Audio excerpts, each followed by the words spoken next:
काश हमने उतना ही रब पे भरोसा कर लिया होता जितना घोड़े की नाल की बनी हुई अंगूठी पे भरोसा करते। काली अंगूठी देखी बेचते मेलों में, काली रिंग, कि ये किस चीज की है? कि घोड़े के खुर की है ना, घोड़े के नाल की अंगूठी है। इससे क्या होना है? कहीं से पहन लो बरकत आ जाएगी, इसे पहन लो तकदीर के दिन बदल जाएंगे। हाय बदकिस्मती, हमने तो अपने रब पे उतना भी भरोसा नहीं किया जितना घोड़े के बाल पे लोग भरोसा करते। उनसे पहले पूरे हिंदुस्तान के नौजवानों की दिलों की धड़कन पे राज करने वाला लहजा, जिनको मुल्क और बीरूने मुल्क में अजमत रजा भागलपुरी के नाम से जाना और पहचाना जाता है, इतना खूबसूरत पढ़ते हैं कि अगर ये मुझसे कहते कि मुझे सारा वक्त आपका चाहिए तो कमेटी वालों से गुजारिश करके मैं अपना वक्त इन्हें दिलवा देता। बहुत अच्छा पढ़ते हैं और जिस संजीदगी, जिस शराफत और जिस अदब से हुजूर की नात पढ़ते हैं, ये आपने भी महसूस किया होगा कि ये यहाँ पढ़ते हैं और दिल हमारे गुंबद खजरा के गिर्द तवाफ करते हैं।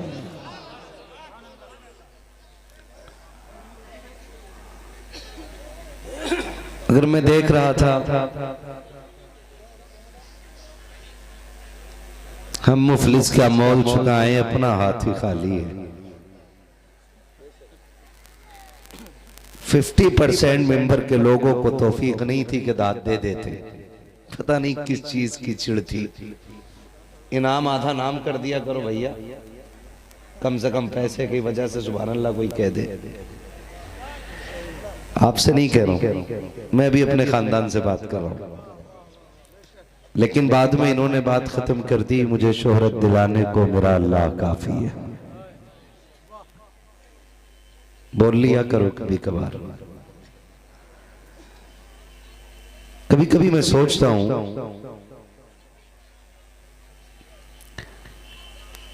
कि किसी की उम्र 80 साल हो गई, किसी की 70, किसी की 60, किसी की 50, किसी की 40, किसी की 30, किसी की 20, किसी की 15। तो हमने 15 से लेकर के 70, 80, 90 साल तक अभी तक अपना रिश्ता अपने रब से इतना मजबूत नहीं किया कि हमारे रब का नाम आए और हम तड़प जाया करें। मैं दाद देता हूं उन जवानों को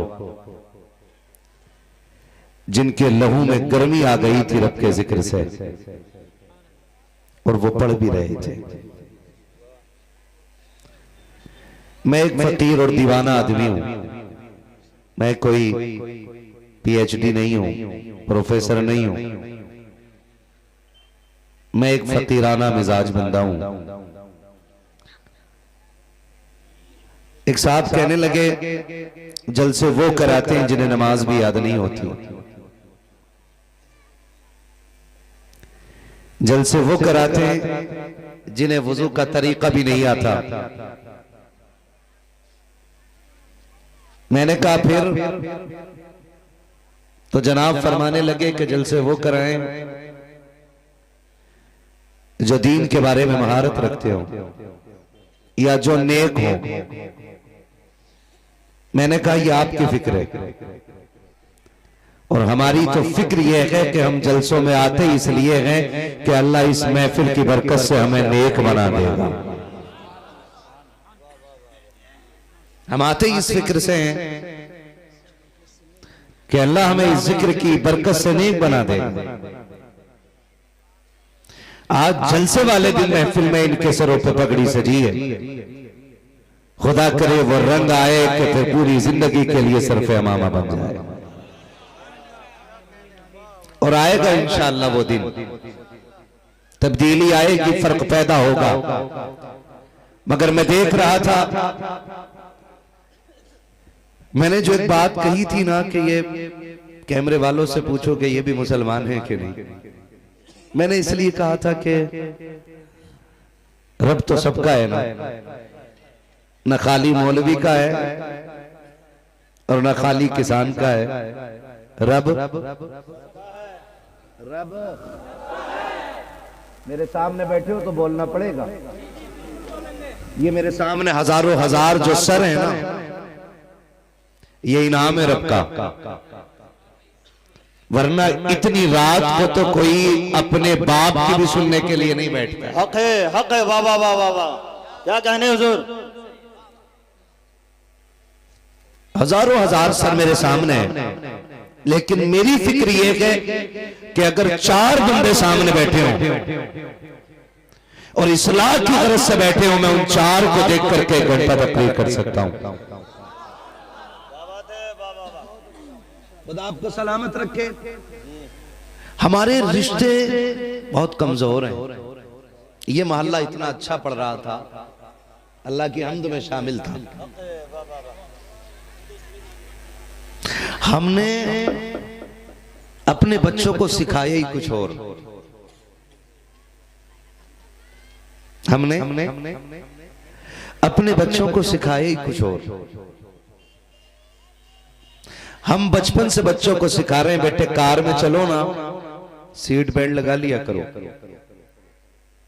एक्सीडेंट में महफूज रहते हैं। बाइक पे चलो तो हेलमेट लगा लिया करो। सुबह की रनिंग के लिए जाओ तो जूतों पर रेडियम लगा लिया करो। हमने अपने बच्चों को मादी तरीके सिखाए, लेकिन किसी ने ये नहीं कहा बेटे घर से निकला करो तो अपने रब का नाम ले लिया करो।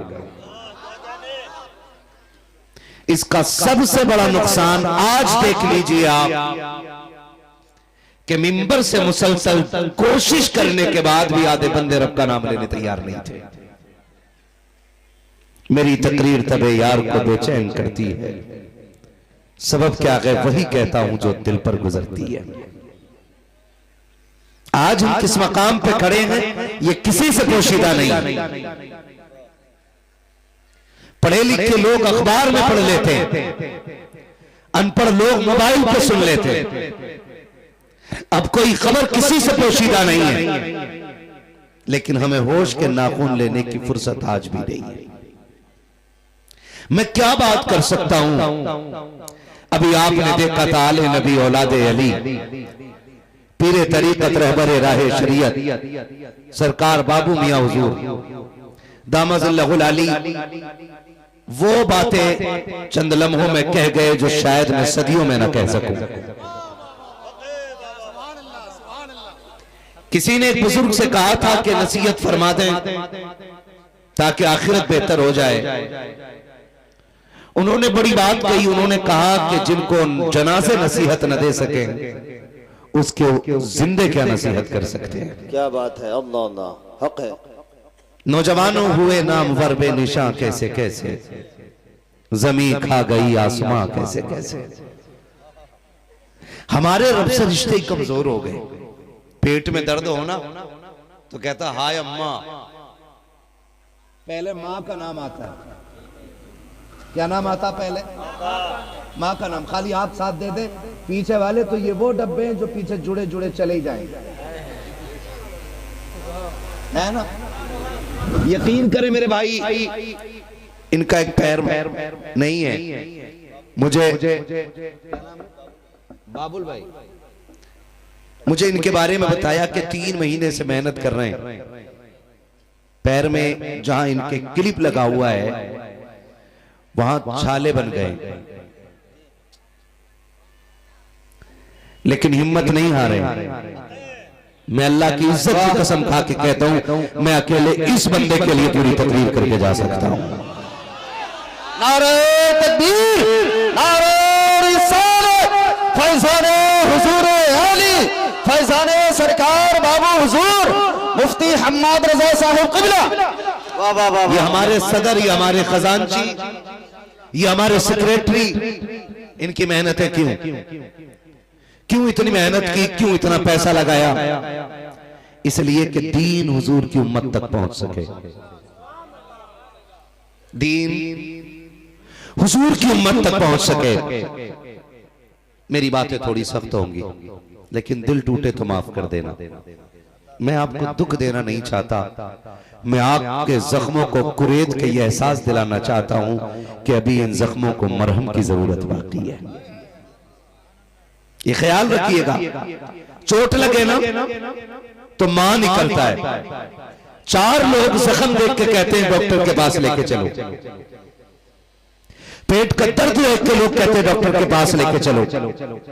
डॉक्टर आला लगाता है, मशीनें लगाता है, फिर वो ये फैसला करता है कि भाई अपने बस की बात नहीं। फिर बंदा कहता किसी मियां के पास लेके चलो। फिर जब किसी अल्लाह वाले के पास आते तो वो कहते हैं खुदा के पास जाओ। मैं दुआ दे रहा हूं, मैं तावीज दे रहा हूं, लेकिन बस दुआ ही है अभी इनके लिए। ये लास्ट होता है कि नहीं? ऐसे ही होता है कि नहीं भाई? फिर आखिर में नतीजा ये होता है कि भाई हमसे दुआ कर सकते थे, कर दी, अब बाकी तू जाने, तेरा रब जाने। मेरा अपना मानना यह है कि जब पहली आह निकले ना तो मां की जगह उसमें खुदा का नाम आना चाहिए था। ऐसी आदत होनी थी हमारी ज़बानें, ऐसी आदत पड़नी थी हमारी ज़बानों की कि पहली आह पे पहली चीख निकलने वाली में जो नाम आना चाहिए था वो रब का नाम आना चाहिए था। याद रखिएगा, रब ना चाहे तो दुनिया की दवा हलक से उतार दो, शिफा नहीं मिल सकती, और अगर वो चाह ले तो एक चुटकी भर मिट्टी से अल्लाह मुसीबतें टाल देता है। बेशक बेशक हक है। ये कब होगा? जब रिश्ते हमारे अल्लाह से मजबूत होंगे, जब रिश्ते हमारे अल्लाह से जोर से मजबूत, अल्लाह से रिश्ते मजबूत होगा। जब रिश्ते मजबूत होंगे तब ये हालात होंगे और तब ये मकाम आता है।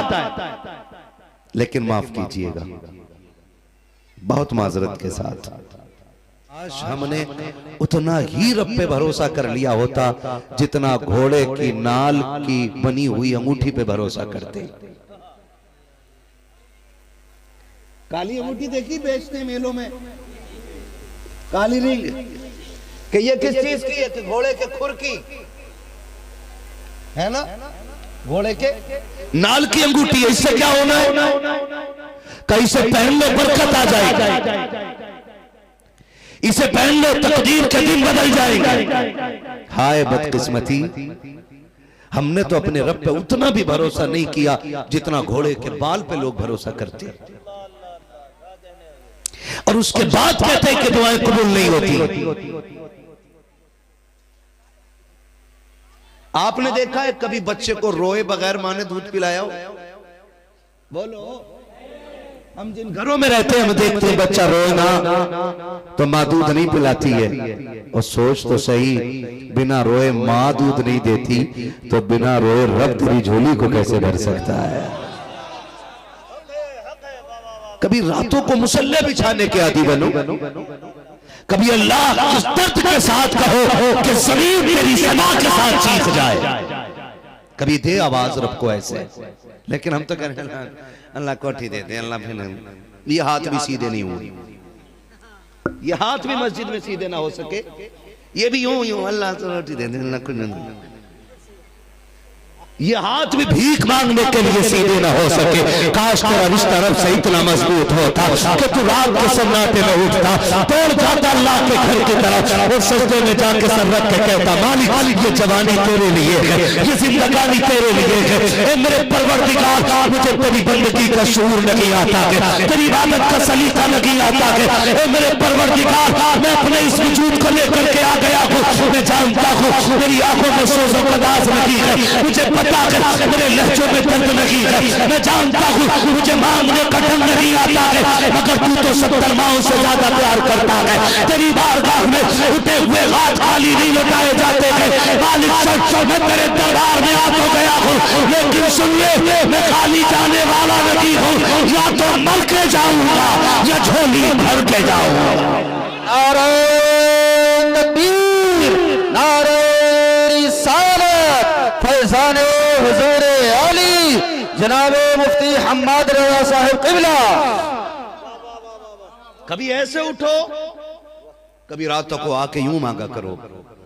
वो 70 माओं से ज्यादा प्यार करता है, 70 माओं से ज्यादा प्यार। एक अल्लाह वाले से किसी ने पूछा जन्नत में जाओगे कि जहन्नम में? उन्होंने बड़े फख्र से कहा जन्नत में। सामने वाले ने कहा हो, दावा बड़ा पक्का है जन्नत में जाने का। कहा क्यों? कहा कि हिसाब मेरा रब लेगा। हिसाब मेरा रब लेगा। तो उसने कहा फिर तो खैरियत नहीं। उसने कहा चुप कर, बता अगर कयामत में अल्लाह मेरी जिम्मेदारी मेरी मां को दे दे कि तेरी मर्जी है बेटे को जन्नत डाल या जहन्नम, तो मेरी मां किधर डालेगी? मां किधर डालेगी? उसने कहा जन्नत में। तो उसने कहा गैरत कर, रब तो वो है जो 70 माओं से ज्यादा प्यार करता है। रब तो वो है जो 70 माओं से ज्यादा प्यार करता है। हमने उस रब के करम को जाना नहीं है। खुदा की कसम खा के मैं कहता हूँ, ये जिम्मेदार उलमा बैठे हैं, ये मेरे सर के ताज बैठे हुए हैं, इन उलमा की जूतियों की खाक को अपने सर का ताज बना के गारंटी से कहता हूँ, जब बंदा एक मरतबा कहता है या रहमान, अल्लाह 70 मरतबा कहता है मांग मेरे बंदे क्या चाहता है, मांग क्या चाहता है। हमने तो बगैर की इंतहा कर ली, रोटी एक वक्त की ना मिली, हमने मीरों के जूते उठाना शुरू कर दिए, इज्जत ना मिली, चापलूसी करना शुरू कर दी, कोई बात मानने वाला नहीं था, हमने नेताओं की बात तरालियां शुरू कर दी। अल्लाह तो ऐसा खालिक कुल है, ऐसा मालिक कुल है, जो हर रात कहता है मां मेरे बंदे मां, एक बार आवाज देने पे 70 मरतबा कहता है मां मैं तेरा रब हूं, अगर इज्जत मांगेगा मैं दूंगा, दौलत मांगेगा मैं दूंगा, शोहरत मांगेगा मैं दूंगा, अगर बेटियों के रिश्ते नहीं हो रहे थे आजा 2 बजे आके मुसल्ला बिछा दे, रिश्तों का इंतजाम मैं करूंगा, अगर बेटा नहीं मिल रहा है आके मुसल्ला बिछा दे, बेटा मैं दूंगा, अगर रिस्क में तंगी है मुसल्ला बिछा दे, रोजी मैं दूंगा। वो तो ये कहता है सोच तुझे आने में देर लगेगी, मुझे देने में कोई देर नहीं। नारे तकबीर, नारे रिसालत, तालीमात आला हजरत, मसलके आला हजरत जनाबे मुफ्ती हम्माद रज़ा साहिब क़िबला, नूरी कॉन्फ्रेंस, सरजमीने उत्तर ढेबा। नाराज तो नहीं है ना? चलो थोड़ा सा आगे। खुदा आपको सलामत रखे, रिश्ते रब से मजबूत करो। और ये जो फासले हुए हैं ना, ये जो फासले हुए हैं, इन फासलों की वजह वहाबी नहीं है, इन फासलों की वजह संगी लोग नहीं है, इस फासले की वजह आरएसएस नहीं है, इस फासले की वजह बजरंग दल नहीं है, इस फासले की वजह हम ही हैं। बहुत गौर से सुनिएगा, शायद मैं आपको वो ना बताऊं जो उम्मीद आप लेके बैठे हो।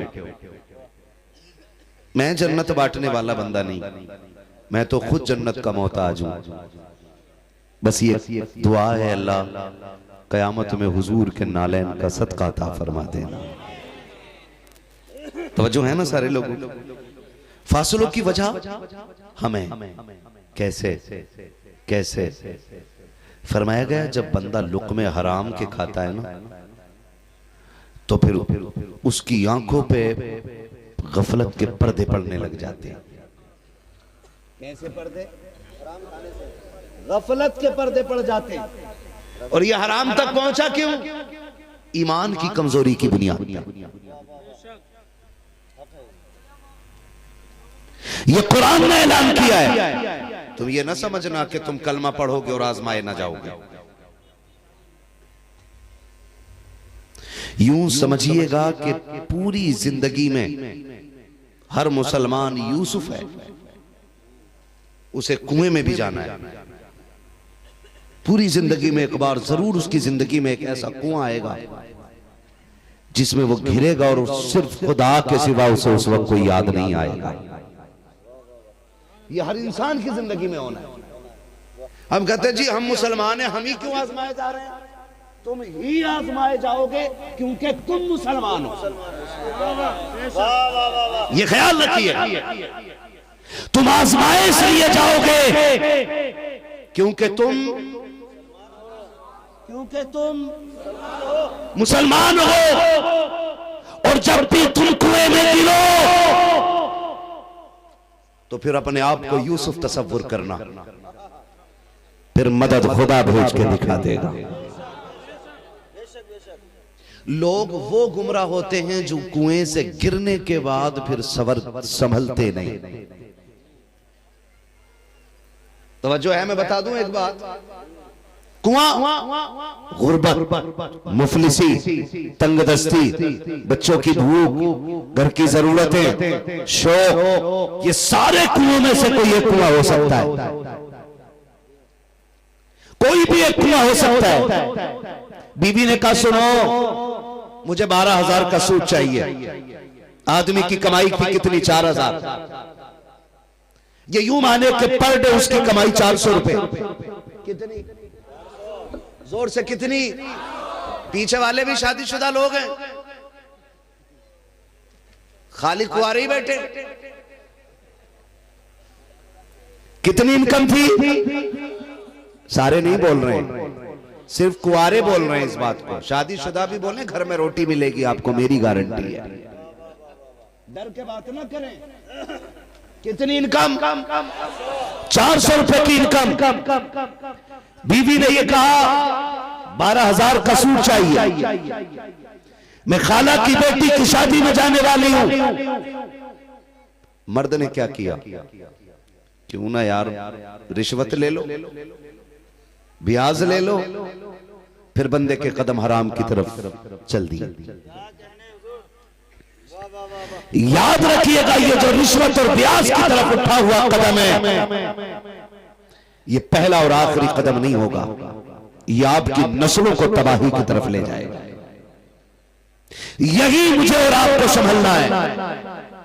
जब जरूरतें हमारी हैसियत से बड़ी आके खड़ी हो जाए तो फिर अपने से बड़े को न देख। अगर तेरा ख्याल हो कि 18,000 का जूता मेरे पैर में होना चाहिए था और नहीं है, तो फिर उसको ना देख जो 22,000 का जूता पहने हुए है, बल्कि उसे देख जिसके पैर में जूता ही नहीं है। और अगर तेरे पास जूता ना हो तो फिर पहनने वाले को ना देख, उसे देख जिसका पैर ही नहीं है, ताकि तुझे इस पैर की कदर मालूम हो जाए। फरमाया गया अपने से बड़े को देखोगे तो एहसास कमतरी के शिकार होगे, और अपने से छोटे को देखोगे तो रब के शुक्रगुजार बंदे बन जाओगे। अपने से छोटे को देखा करो ताकि उसके शुक्रगुजार बंदे बने रहो। मुश्किलें जिंदगी में आती हैं, कभी हराम की तरफ नहीं जाना है, कभी नहीं जाना है। और अगर दिक्कतें घेर लें तो ये 60 साल जिंदगी क्या है, इसकी औकात क्या है, 70 साल जिंदगी की हैसियत क्या है। एक पलक झपकने बराबर लगेगी है। जब कब्र में उठाया जाएगा एक झपकी से ज्यादा जिंदगी लगी लगेगी, एक लम्हे से ज्यादा की ये 70 साल जिंदगी नहीं लगेगी। मेरे जवान मेरे हाथ जुड़े हैं, तुझे खुदा का वास्ता दे के कहता हूँ, अगर गुर्बत दरवाजे पे आ जाए, मुफलिसी आके घेर ले, हराम की तरफ कदम न बढ़ाना, खुदा तौफीक दे, रात के सन्नाटे में मस्जिद की तरफ आ जाना और वो 2 रकात का तोहफा जिसे नमाज हाजत के शुभ शक्ल में मेरे मुस्तफा ने अता किया है, वो 2 रकात नमाज हाजत पढ़ना और रब के आगे झोली फैलाना। खुदा की कसम तेरी झोली फैलने में देर मिलेगी, उसके